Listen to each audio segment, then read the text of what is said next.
महादेव। देवों का देव महादेव जी के चरण में प्रणाम करती हूँ, मेरा प्रणाम स्वीकार हो। माता गौरा पार्वती के चरण में प्रणाम करती हूँ, मेरा प्रणाम स्वीकार हो। गणपति ललनमा के चरण में प्रणाम करती हूँ, मेरा प्रणाम स्वीकार हो। सब गुरु भाई बहना के चरण में प्रणाम करती हूँ, मेरा प्रणाम स्वीकार हो। माता और पिताजी के चरण में प्रणाम करती हूँ, मेरा प्रणाम स्वीकार हो। सब देवी देवताओं के चरण में प्रणाम करती हूँ। यूट्यूब के माध्यम से जो भी कथा कहानी सुन रहे हैं, मैं सबको प्रणाम करती हूँ। छोटे को प्यार भरा आशीर्वाद देती हूँ। हर हर महादेव, घर घर महादेव। गुरु भाई बहना, एक शिष्या बहना थी और एक उसके पति थे। शिष्या बहना का संतान नहीं होता था। बेचारी शिष्या बहना हर तीर्थ धाम किए, हर पूजा पाठ किए, लेकिन उनका संतान नहीं हुआ। बेचारी बड़ी दुखी रहती थी। एक दिन का बात है कि वो चर्चा में गई तो बेचारी गाने बजाने में बड़ी अच्छा थी। जब भी चर्चा में जाती थी तो बड़े मन से गाती थी और कथा कहानी लोगों का सुनाया करती थी। गुरु भाई बहना जब चर्चा में बैठी तो छोटे छोटे बच्चों को देखकर उसका आंसू रुक नहीं पाया। आंसू नीचे गिरने लगा, उसका आंचल भीगने लगा। बेचारी शिष्या बहना सोचती है कि हे भगवान, मेरा संतान नहीं, आज मेरा पुत्र रहता तो मेरा गोद में भी खेलता, मुझे मां कह के बुलाता। हे भगवान, यदि मुझे संतान हो जाएगा, मेरा ब्याह का 12 बरस हो गया है, लोग मुझे ताना देते हैं, निसंतान कहते हैं, बांझन कहते हैं। एक मन करता है भगवान कि प्राण हत दे। क्या करे भगवान, एक पुत्र हमें दे दीजिए। गुरु भाई बहना, लोग कहने लगे कि क्या हुआ गुरु बहन, बड़ी उदास हैं, आप गा नहीं रहे हैं। बेचारी अपने आंचल से छुपा के आंसुओं को पोंछ कर कहते हैं कि नहीं, ऐसा कोई बात नहीं है बहन जी, ऐसा कोई बात नहीं है, हम रो नहीं रहे हैं। नहीं बहन जी, आप रो रहे हैं। नहीं बहन जी, हम नहीं रो रहे हैं। बड़ी छुपाने से भी उनका आंसू नहीं छिपा। सारी लोग से बताए कि देखिए बहन जी, चर्चा में तो हम जरूर आते हैं, चर्चा तो जरूर करते हैं, लेकिन मुझसे भगवान बहुत दूर हैं, रूठे हैं। शिष्या बहना सब कहने लगे, गुरु भैया कहने लगे कि नहीं बहन जी, ऐसा नहीं होता है, भगवान जी किसी से रूठते नहीं हैं, बस थोड़ा सा देर कर देते हैं। आप बस इतनी छोटी सी बात के लिए रो रहे हैं। हे भगवान, मेरा दीदी जो है गुरु बहना, इन्हें संतान दे दीजिए। सब मिलके उनके लिए दया मांगे, दया मांगे और बोले कि बहन जी, आपका आंचल में जरूर फूल खिलेगा। गुरु भाई बहना, कुछ दिन के बाद वो बेचारी शिष्या बहना अपनी आधी उम्र में गर्भवती रह गई। 9वां महीना के बाद उनका एक लड़का जन्म लिया। बेचारी शिष्या बहना बड़ी खुश हो गई। उनका नाम उर्मिला था। उर्मिला बहन बड़ी खुश हो गई। उर्मिला जो थी, उर्मिला सबसे अपना खुशी बांटी, अपने के बच्चे के बधाई में घर में चर्चा करवाई। बड़ी मन्नतें रखी थी गुरु भाई बहना, तो मन्नतें भी पूरा की। धीरे धीरे वो बच्चा पलने बढ़ने लगा। जब 5 से 6 साल का हुआ तो उर्मिला बहन अपने बेटे का नाम स्कूल में लिखवा दिए। बेटा पढ़ने के लिए जाने लगा। बेटा पढ़ लिख के एक अच्छा काबिल बन गया। बेटा जो था ब्याह लायक हो गया। ब्याह के लायक हो गया भाई बहना, बेचारी शिष्या बहना उर्मिला अपने बेटा का ब्याह एक अच्छी सी लड़की देखकर उसे कर दिए। धीरे धीरे समय बीतने लगा। बहू जो थी अपने सास को देखकर घृणा करती थी। सास खांसती थी। 2 वर्ष 3 वर्ष के बाद बहू का भी एक संतान जन्म लिया। अपने बेटे को सास के गोद में नहीं जाने दी, लेने नहीं देती थी।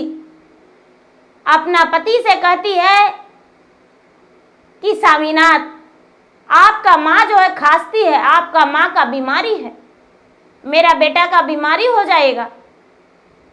सभी लोग मुझे कहते हैं कि तुम्हारा सास का बीमारी है, सास का अलग रखो अपना घर से। गुरु भाई बहना,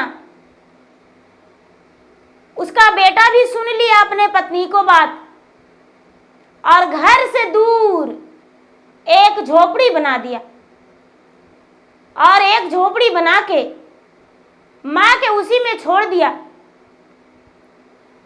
और माँ के छोड़ के बोलता था कि माँ, दिन भर तू खेत में काम करना, शाम के समय में इसी झोपड़ी में आ जाना, इसी झोपड़ी में खाना भेज देंगे माँ, और खाना खा लेना और इसी में रहना। बेचारी शिष्या बहना सीने में मुक्का मार के कहती कि हाय रे मेरा किस्मत, मैंने एक बेटा के लिए दर दर भटका, भगवान से पल्लू फैला के अपना बांझन नाम छुड़वाया। आज मेरा बेटा मुझे एक झोपड़ी बना दिया है मुझे मेरे रहने के लिए। जब हम ससुराल आए थे तब मेरा एक कच्चा मिट्टी का मकान था। मेहनत करके मैं अपना बेटे के लिए ईटा का मकान बनाए, उसको ढलैया किए कि मेरा बेटा और मेरा बहू आराम से रहेगी, इसी छत में हम भी रहेंगे, कोई बात नहीं। बेचारी शिष्या बहना निर्मला कहती है कि ठीक है, उर्मिला कहती है कि ठीक है बहन, बेटा अच्छा है, हम इसी में रह लेंगे। बेचारी बिल्कुल तो बूढ़ी थी ही नहीं। अब बेचारी दूर से पानी लाकर स्नान करती थी और स्नान ध्यान करके और पूरे खेत के काम जहां भी जो भी रहता था करती थी। जब भी चर्चा होता था चर्चा में जाती थी। अब बेचारी झोपड़ी में रहने लगी। धीरे धीरे धीरे धीरे अब खाना जो थी, गुरु भाई बहना, बेटा एक ढकनी रोज रखता था कि लो माँ इसी में खा लेना। ढकनी में खाना और चुक्का में पानी देता था। गुरु भाई बहना, बेचारी का झोपड़ी में कुत्ता ढुक जाता था, कुत्ता ढकनी को झूठा कर देता था।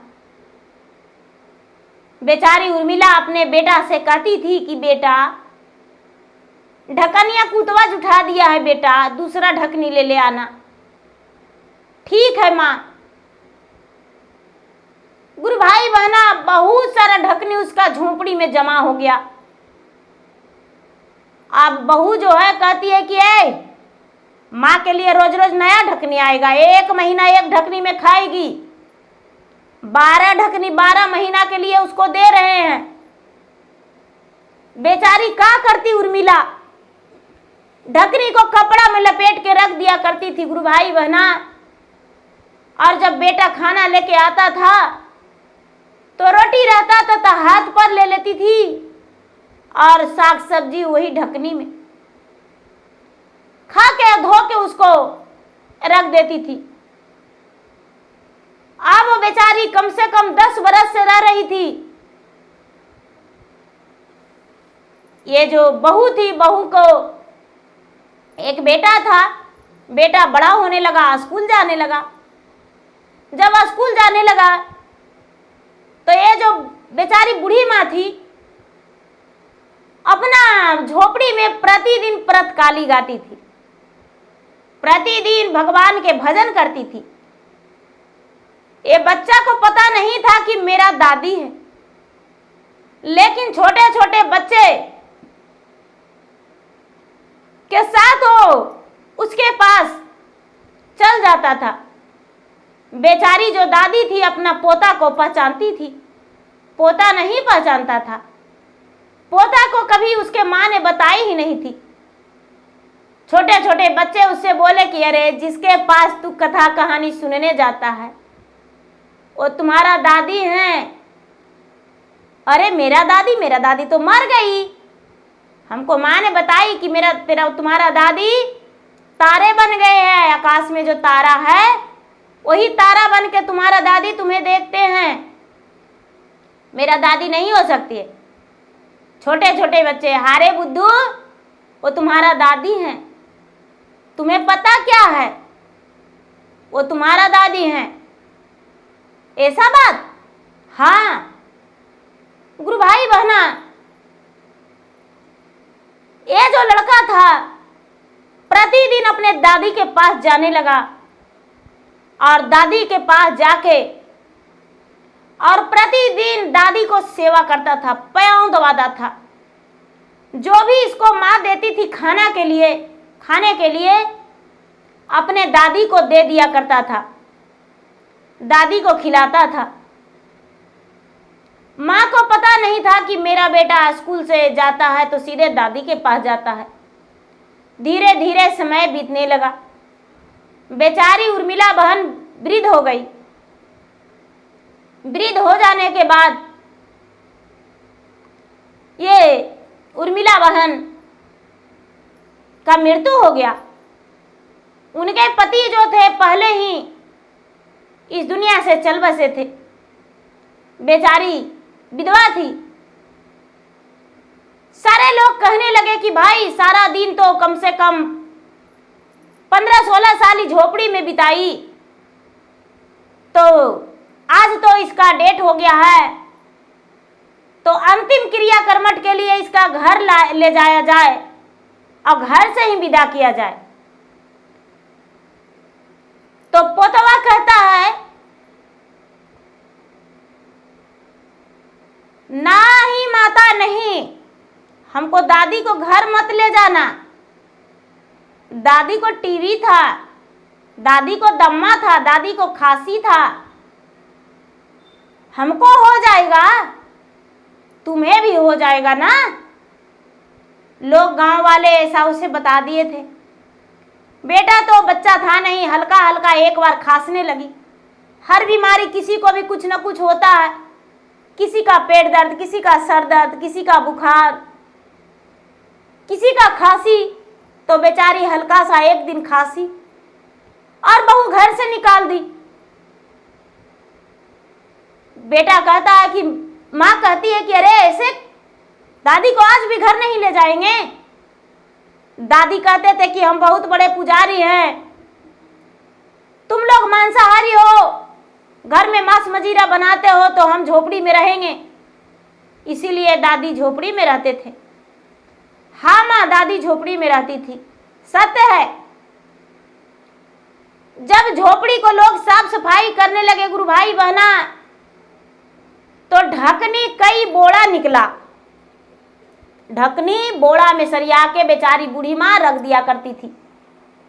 पोता जाने लगा तो बड़े सुरक्षित से रखने लगा। सारी ढकनी को कहता है लड़का कि माँ ये ढकनी मत फेंको। सारा लोग कहने लगे कि अरे तुम्हारा दादी का जूठा है, तो अरे मेरा माँ खाएगी, हमको खरीदना पड़ेगा, ए ढकनी में हमको माँ खाएगी। गुरु भाई बहना, बेटा जो था सारी ढकनी को रख दिया और सारी ढकनी को रख के अपने दादी को अंतिम संस्कार कर लाया। उसके बाद अपने दादी को मर जाने के बाद क्रिया कर्मठ के बाद एक दिन बड़ा प्रेम से माँ को बोला कि माँ नहीं है, क्योंकि मेरा भी अब ब्याह हो गया है माँ, मेरा भी पत्नी आ गई है घर में। तो तुम वही झोपड़ी में चली जाओ जहां दादी रहती थी। जो उस बच्चे का माँ है, निर्मला की बहू, अपने बेटा से कहती है, बेटा ये बात क्या बोलता है, हम रहेंगे झोपड़ी में?